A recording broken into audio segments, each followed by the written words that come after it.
Hi, I'm Karan Thapar. Over the last few years, I hope you've been watching my program, The Interview on the Wire.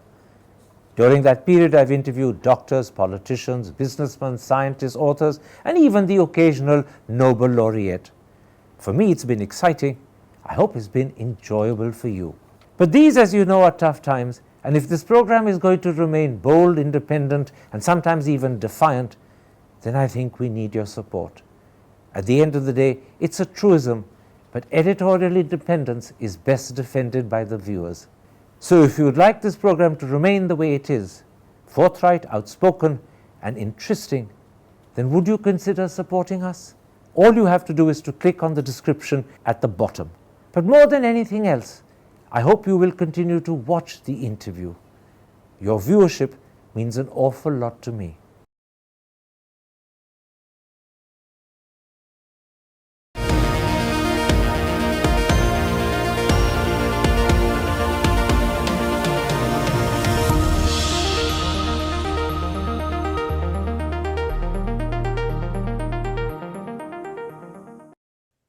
Hello and welcome to a special interview for The Wire.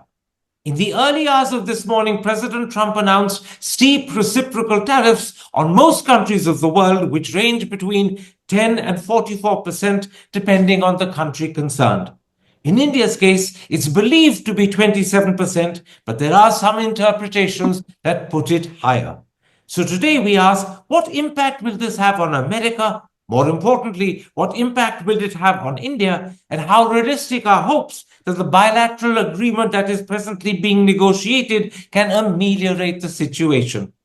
Joining me is a former professor from Jawaharlal Nehru University and presently distinguished professor at the Center for Social Development, Biswajit Dhar.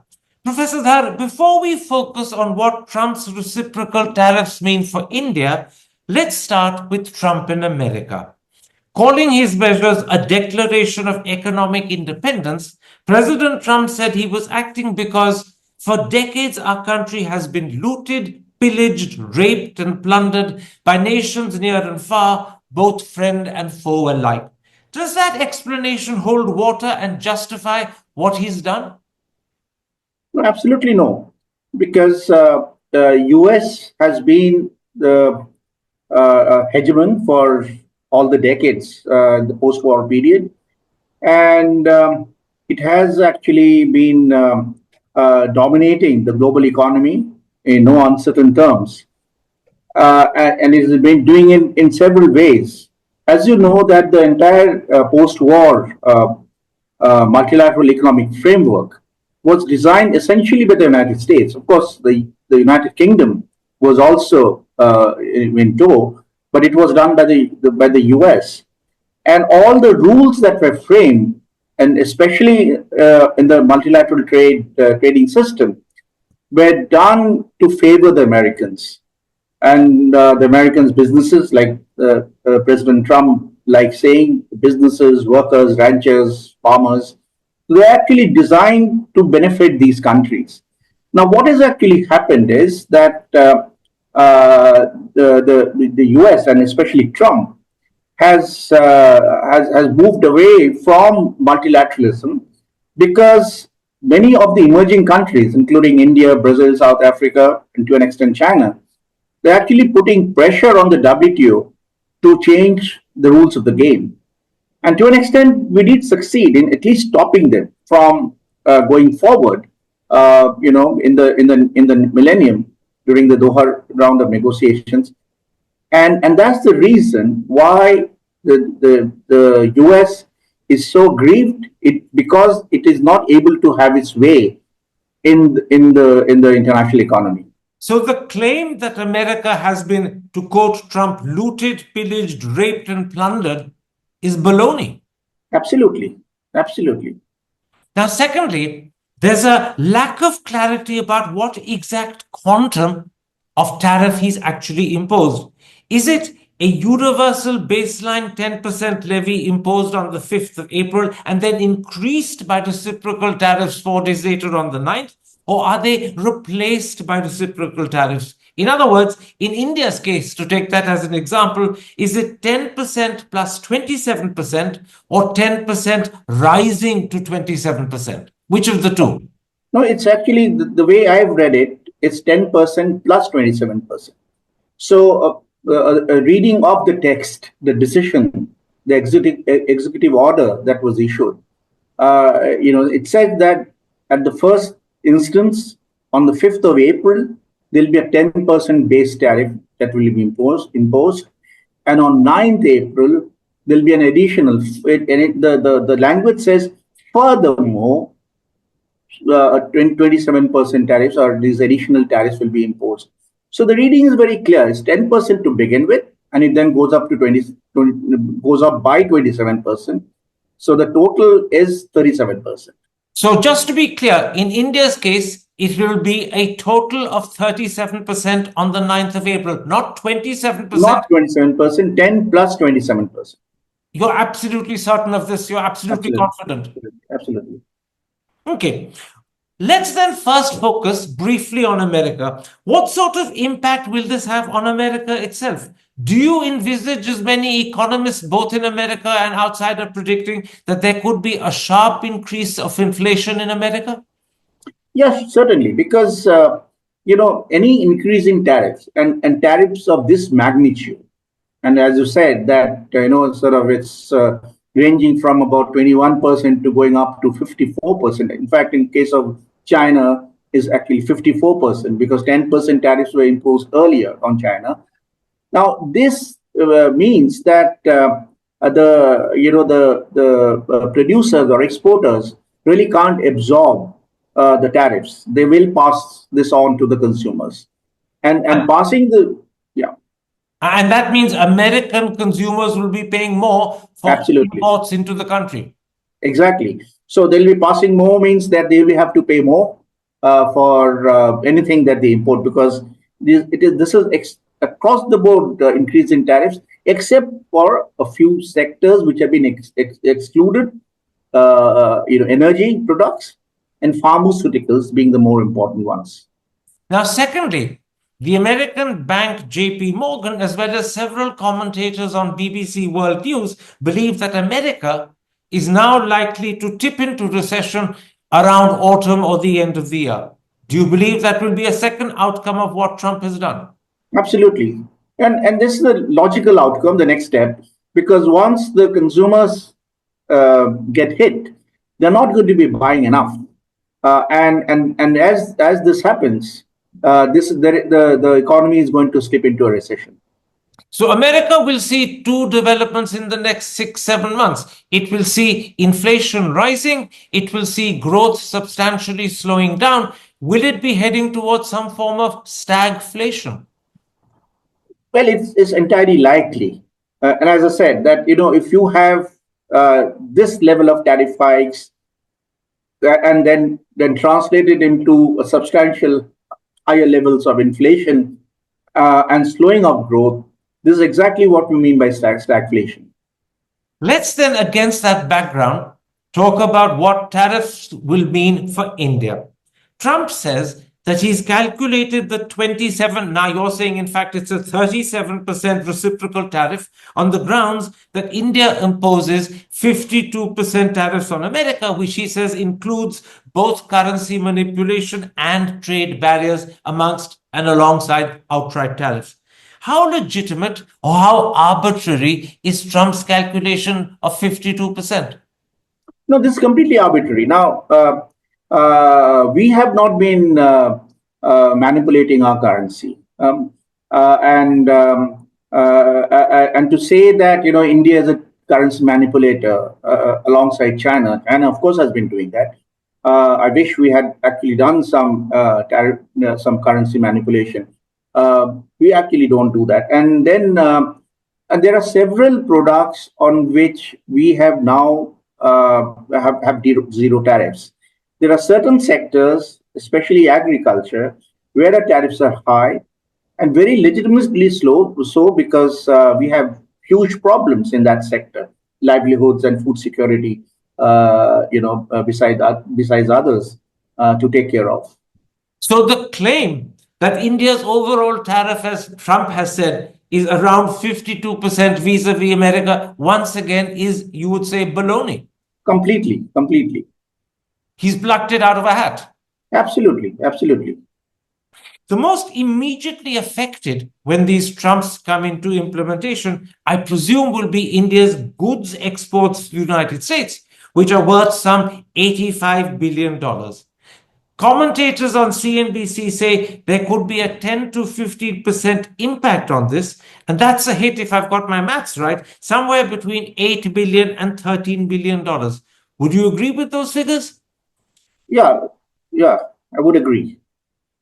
And would that be a sizable hit for us, between 8 and $13 billion? Oh, yes, well, because see, most of the sectors that will be hit would be gems and jewelry. These are the major sectors: gems and jewelry, then textiles and clothing, and of course a range of electronics products.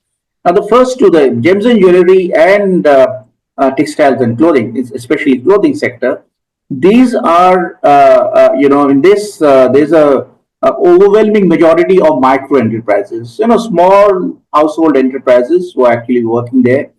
And once the tariffs go up and the American consumers, decrease the levels of consumption, there is going to be a shrinking of a market share of the market, and then the production will suffer in India.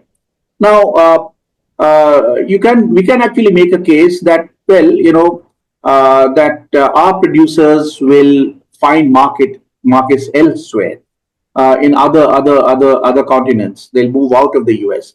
But in the short run, even in the medium term, because we are talking about very small producers, it'll be very difficult for them to find new markets and sort of reduce the kind of hit they'll be taking because of the Trump tariffs.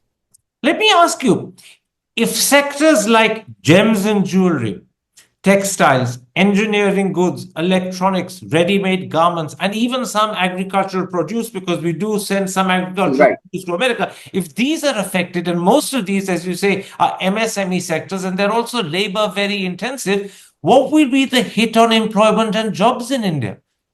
Oh, it's obvious that the jobs will get hit pretty badly, and like I was saying, that these are sectors which have or the small producers there, they don't have the staying power. They will not have the capacity to take the shock, and there will be an impact on jobs, and of course. Do we have any idea? Do we have any idea how large that impact will be? Are we talking about tens of thousands, hundreds of thousands of jobs being lost? Yeah, hundreds of thousands, certainly. Hundreds of thousands of jobs will be lost. Yeah, will be affected. In converse, the pharmaceutical sector, which is a major export item from India to America, is exempted by Trump. Right. Will that see an upside? Well, I would say that it won't take a hit, but whether it will see an upside is very difficult to argue, because you can't suddenly expect that the American Americans to fall ill and start consuming more of pharmaceutical products. So I think that sector will remain unaffected as of now, but in the future there'll certainly be some impact on this sector. We can talk about it later. Professor Dhar, let's come to second order impacts. Will these tariffs, whether they're 27% or 37%, they are in either case very steep tariff increases, will they deter investments, both domestic as well as FDI?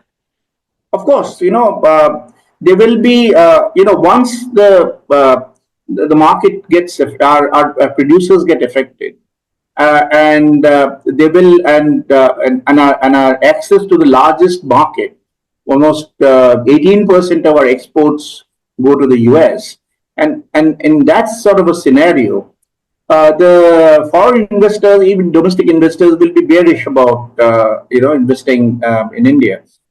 So there is going to be an impact going forward on investments, and therefore on growth. And this impact will also possibly affect domestic investment in the country. Absolutely, absolutely. Which means that if there's an impact on growth, the government may be forced to revise its fiscal deficit forecast and increase the deficit rather than reduce it so that they can keep some momentum for growth in the economy. That's right. That's right. I'd agree. So this could have a major impact on our budgetary plans. Exactly. And we have been anticipating a growth of 6% plus. Now, remember, we have this big target of Viksit Bharat in 2047.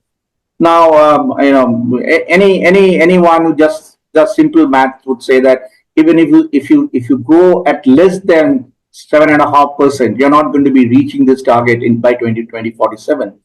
Now we are barely able to go up to 6% and a bit. And if growth gets further affected because of this impact on of Trump tariffs on India, and look at this, what Trump has done is the direct impact. There is going to be a knock-on effect because once the largest economy starts to shrink, there is going to be global growth is also going to shrink, and already organizations like the OECD have been saying that 2025 is looking problematic from the growth perspective. So you're saying that in addition to the direct impact Trump tariffs will have on Indian exports and on Indian GDP growth, there will be indirect impacts if the American economy, the largest in the world, starts to shrink, and if the world becomes more uncertain as a result. Both of those will also be an impediment to growth in India. Absolutely, absolutely. So the picture that was in some people's eyes looking rosy and bright now has serious clouds over it. Exactly. And I was actually wondering, how we could actually think in terms of how to how do you give a positive spin to something that is a pretty problematic kind of a scenario. Some of the commentators have been arguing that India would actually benefit because the tariffs imposed on Bangladesh and Sri Lanka, our neighbors, have been higher, and these two countries have been exporters of garments, and we can possibly dip into their markets because they'll be more severely hit than we will be. Now, my question is that does our garment sector, and like I was mentioning earlier, is actually the micro sector, not even the small sector, is a really micro sector. Does the micro sector, this garment sector, have the capacity to ramp up production in order to capture the whatever is being left by Sri Lanka or Bangladesh? Now Bangladesh has been in turmoil for over a year now, or almost a year now, and the garment industry has been suffering there. And there is no evidence that we have been able to pick up the pieces that have been left there by Bangladesh. So I am extremely skeptical this argument that someone's losses will be our gains. I don't buy into that argument. You're making a very important point because the argument that you're rebutting was put out today by the Global Trade Research Initiative. And they argue that because tariffs imposed on India are significantly lower than those on countries like China, Vietnam, Bangladesh, Thailand, Indonesia, and as you mentioned, Sri Lanka, India has a comparative advantage. And they believe that the comparative advantage is in sectors like electronics, textiles, smartphones. But you're saying that many of these are micro sector products. And secondly, you don't believe that micro sector has the capacity to ramp up sufficiently and quickly. And proof of which is Bangladesh has been in turmoil for almost a year. It's a major supplier of ready-made garments to the West. We haven't been able to take its place, even though we've had the opportunity. Absolutely. Or even other markets. I believe that China and some other countries, even Vietnam, will start diversifying their sort of export destinations. China has already done it. In the past 5 years, they have decreased their share of exports to the US from about close to 19%, 18 something, to less than 14%. Yeah, and this has happened in the over a period of 5 years. Now that's significant, and of course China has now said moved into other markets, including ours, because China's share in India has actually gone up. So China will be doing this. So will be Vietnam. Now these countries are quite capable of finding new markets and diversifying, like I said. But the same doesn't hold for us. Now we have been talking about diversifying markets and all. We haven't done it. We have actually consolidated. In fact, we have become more dependent on the US than we were in the past. So GTRI is overestimating India's capacity to diversify. It's overestimating the capacity of these sectors, which, as you said, are micro sectors, to ramp up. And therefore, it's making a mistaken belief that this could be an opportunity. It may be theoretically an opportunity, but our capacity to utilize that opportunity, you're saying, is very limited, if non-existent. Precisely. Let's at this point then come to what you believe will be the overall impact on India's GDP. Commentators on CNBC earlier today believe that the hit to India's GDP growth could be somewhere between 0.3 and 0.5%. Do you broadly agree with that? Well, I don't quite like these kinds of numbers, these macro numbers. Yeah, because one is that the way these numbers are arrived at, and very often we have found that these numbers go haywire. So I won't actually comment on these numbers. That what will the impact on the GDP? Like I said, that I was actually looking at the real impact in terms of the jobs and incomes of the working people, which really matters in a country like ours. You've already told me that you expect hundreds of thousands of jobs to be lost. Let's leave numbers out, but would you believe and accept that the impact on GDP growth will be negative? Surely. There's no doubt about that. There's no doubt about that.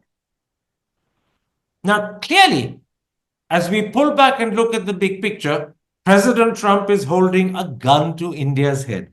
Should India seek to retaliate as the European Union and China have committed themselves to do, or would that, as Howard Lutnick, the US Common Secretary, threatened, only make matters worse? Well, now, see, the point is that we are already engaged in negotiations with the US. And under the circumstances, it will be almost impossible to sort of disengage from those negotiations and take an aggressive stance like what Mexico, Canada, or China have done. I believe Japan and Korea will also follow suit. They'll also take an aggressive stand. So I don't think that's an option for us. I wish there was. We had kept our options open. I wish we hadn't actually agreed to start the bilateral trade agreement negotiations the way we did, because now Trump will find it easier to use the tariff increase as a lever to secure or to extract more concessions from us. And that's what he wants. You're saying two things. One, we've tied our hands by agreeing in February when Prime Minister Modi went to Washington to meet Trump to start bilateral trade agreement negotiations. We've tied our hands and limited our leverage and opportunity. Absolutely. I wish we hadn't done that. You're saying a second thing too. You believe that now that these BTA negotiations have begun, Trump will use his tariffs to force India to make concessions. India, on the other hand, is hoping that the BTA will be an opportunity where, as a result of concessions India makes, Trump will lower his tariffs. Do you believe the second will happen, that we will make concessions at the BTA and Trump, as a result, will lower his tariffs?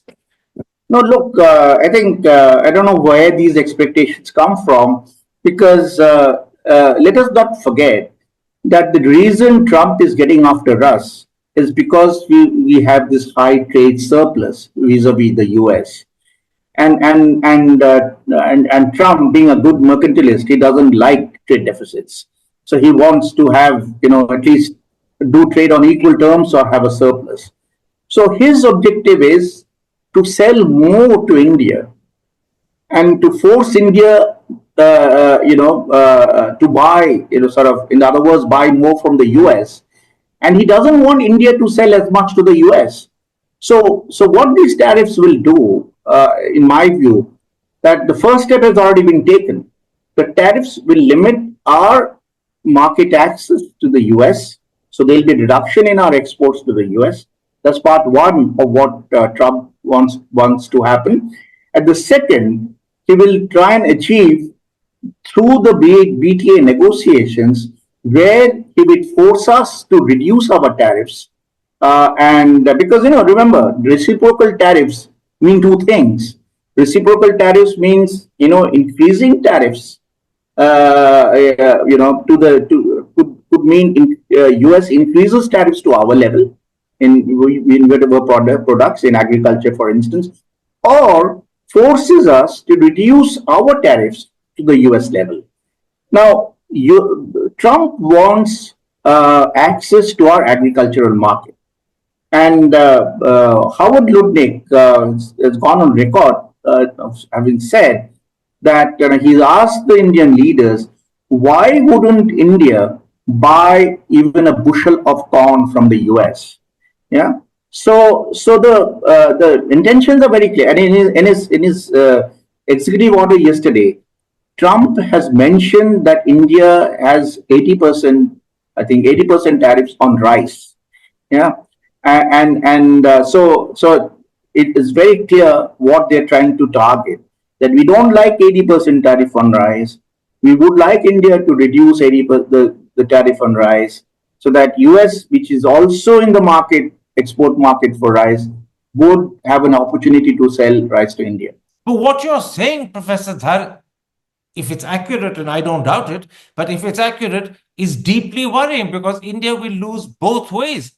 Trump's tariffs will ensure that our capacity to sell to America is reduced. We'll be selling less compared to what we sold previously because the tariffs are going to affect it. And the second thing is Trump's pressure during the BTA negotiations will ensure that we are forced to lower our tariffs, particularly in areas like agriculture where he wants to sell more, and we'll be ending up eating American rice rather than basmati. Absolutely. If you read where the America First trade policy and the rationale, he says, I don't like these high trade deficits. So that's his bottom line. He doesn't like the trade deficits that his country is running with some of its major trade partners, including India, and he wants to lower it. So the lowering trade surplus, from our point of view, means these two things that I've been mentioning. We sell less to the US and we buy more from the US.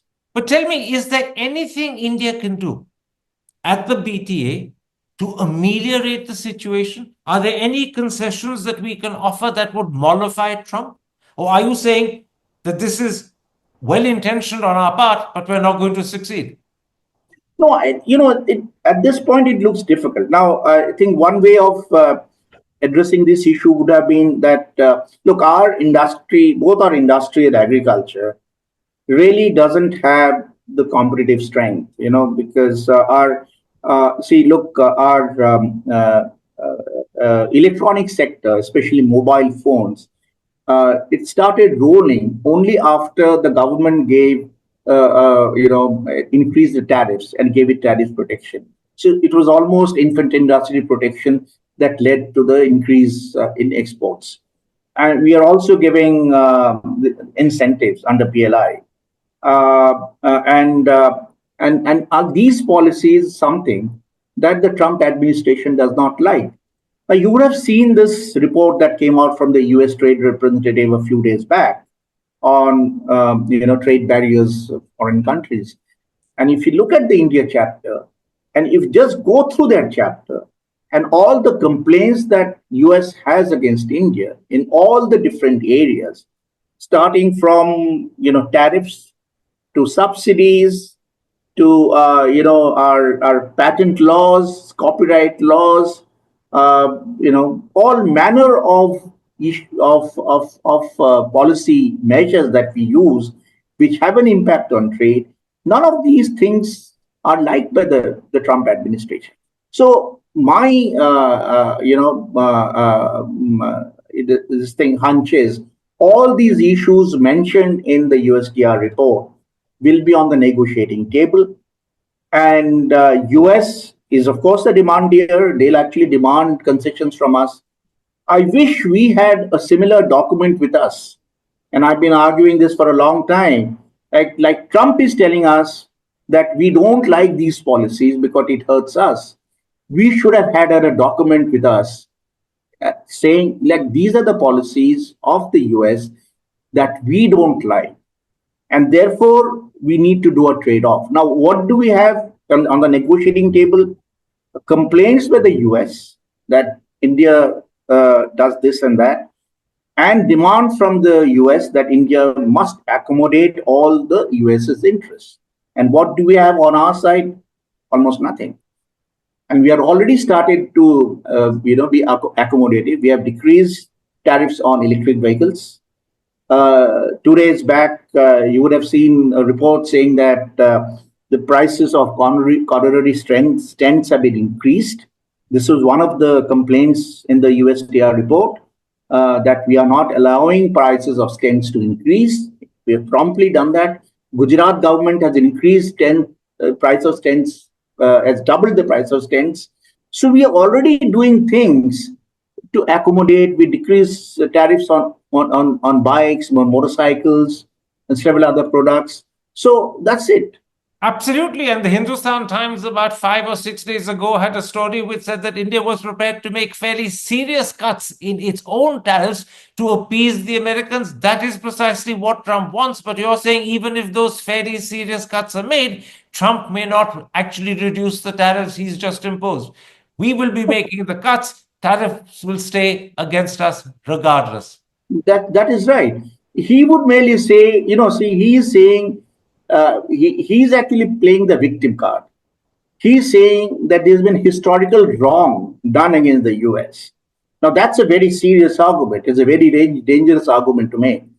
So he would then say, well, the payback time is not just a few months, it's going to be a few years. And that's where we could actually get stuck. So we have a long-term problem on our hands. Absolutely. So I think. My last question, and I'm deliberately repeating it because it's something that would have lingered in the audience's mind, and I want once again to get your confirmation. You do confidently believe that the total impact on India will not be 27%, as all television channels and websites are saying, but 37%. In other words, 10% plus 27%, not 10% rising to 27%. Absolutely, because this is what we also was discussing with the BBC, and they also came with this number initially. But then when I explained to them, looked at the document and said, look, this is the interpretation. Unless something else happens, this is the reading that the plain reading from the text is 10% plus 27%, and not 10% replaced by 27%. Professor Dhar, thank you very much for your understanding of the actual quantum of tariffs imposed. Thank you also for sharing with us your analysis of what will be the impact, not just on America domestically, but far more importantly on India, and what will be the impact on the bilateral trade agreement negotiations that are underway, and your belief that perhaps India is playing its hand poorly. I thank you for the time you've given me. My pleasure. Stay safe. Thank you very much. Hi, I'm Karan Thapar. Over the last few years, I hope you've been watching my program, The Interview on the Wire. During that period, I've interviewed doctors, politicians, businessmen, scientists, authors, and even the occasional Nobel laureate. For me, it's been exciting. I hope it's been enjoyable for you. But these, as you know, are tough times, and if this program is going to remain bold, independent, and sometimes even defiant, then I think we need your support. At the end of the day, it's a truism, but editorial independence is best defended by the viewers. So if you would like this program to remain the way it is, forthright, outspoken, and interesting, then would you consider supporting us? All you have to do is to click on the description at the bottom. But more than anything else, I hope you will continue to watch The Interview. Your viewership means an awful lot to me.